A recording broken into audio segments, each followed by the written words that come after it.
With the insiders, Darren Dreger and Chris Johnson, gentlemen, teams across the league open up the post-Olympic stretch drive Wednesday night.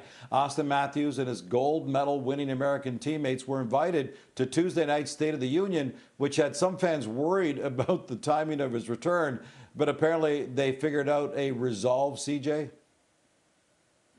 Yeah, they basically split the difference here, did Austin Matthews, and obviously been a very busy 2 to 3 day stretch for all those American players after winning gold in Milan.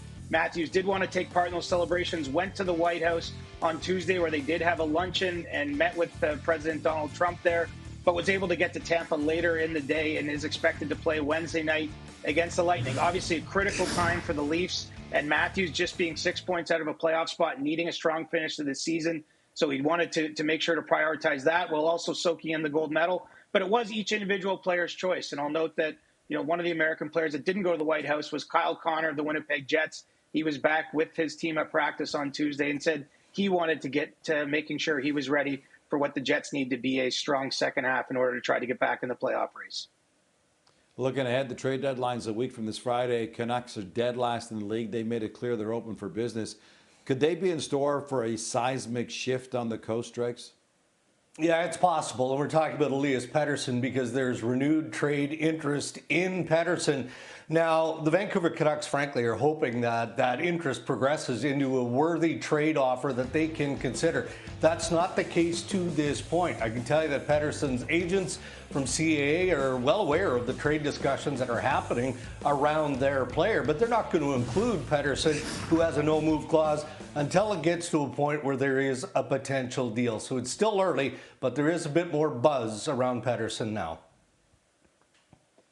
And a much more straightforward transaction that we could see the Canucks complete relatively soon here involves Evander Kane, a pending unrestricted free agent who did receive a fair amount of interest in discussions that were held over the break. Now that the Olympic freeze has lifted and trades are allowed to happen again, the expectation is that Kane will be moved on to a team with playoff aspirations. Those like the Carolina Hurricanes, Tampa Bay Lightning, Dallas Stars, among others, have at least inquired here, and it shouldn't be a high cost with Kane potentially having half his salary retained by the Canucks. The Leafs are 6 points out of a playoff spot with 19 games over the final 50 days of the regular season. But could team management end up deciding the direction they want to head as soon as the end of this coming weekend, Dregs? They could, and it sounds strange what I'm about to say. It's less about Toronto's playoff chances and really more about the cost effectiveness of extending certain players like Bobby McMann and Scott Laughton. So there are decisions pending, but what I'm told is that there is a plan in place, and Brad Kulak and hockey operations for the Maple Leafs are going to follow this plan.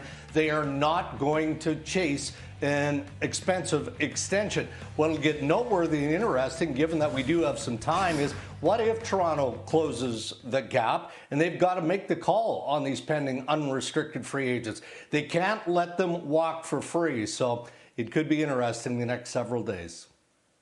The Avs sent Samuel Girard in the second-round pick to the Pens for D-man Brett Kulak. But could this just be the first step towards a bigger move for the Avs, CJ? Absolutely. Not only are they strengthening their blue line with the Kulak addition, at least in terms of a player that can soak up some hard minutes, but they're aiding their cap with this deal. And at this point in time, the Colorado Avalanche have about $8 million in space, a little bit more than that, free to make additional moves. And the expectation is they will use a good chunk of that to bring in another forward, perhaps a centerman. And so we can attach them to all the big names out there on the trade bait list. Nazem Kadri, who obviously had a time through the Avalanche, but also others, as the Avalanche are all in on trying to win a Stanley Cup this season. Yeah, and look, the Calgary Flames are still testing the market on Nazem Kadri, who, by the way, wants to be traded at this point. They're looking at the interest in Blake Coleman, Mackenzie Weegar. There are other options, including Zach Whitecloud. But Greg Conroy is going to play the patient game and just make sure he has full assessment of what that market is. Days after the Olympic gold will settle the 3-on-3 overtime, the debate rages on. But, CJ, those hoping for a format change should not hold their breath. No, get used to it. That's the message from the IIHF and President Luc Tardif, who points to the fact that there was 30 men's games played during the Milan Cortina Olympics. None of them went to a shootout. All things being equal, the IIHF feels that they'd rather see games ended in 3-on-3 overtime than in a shootout. And so you're going to continue to see that format in future international events. Get used to it, my friends. They are the insiders, Chris Johnston and Darren Dreger.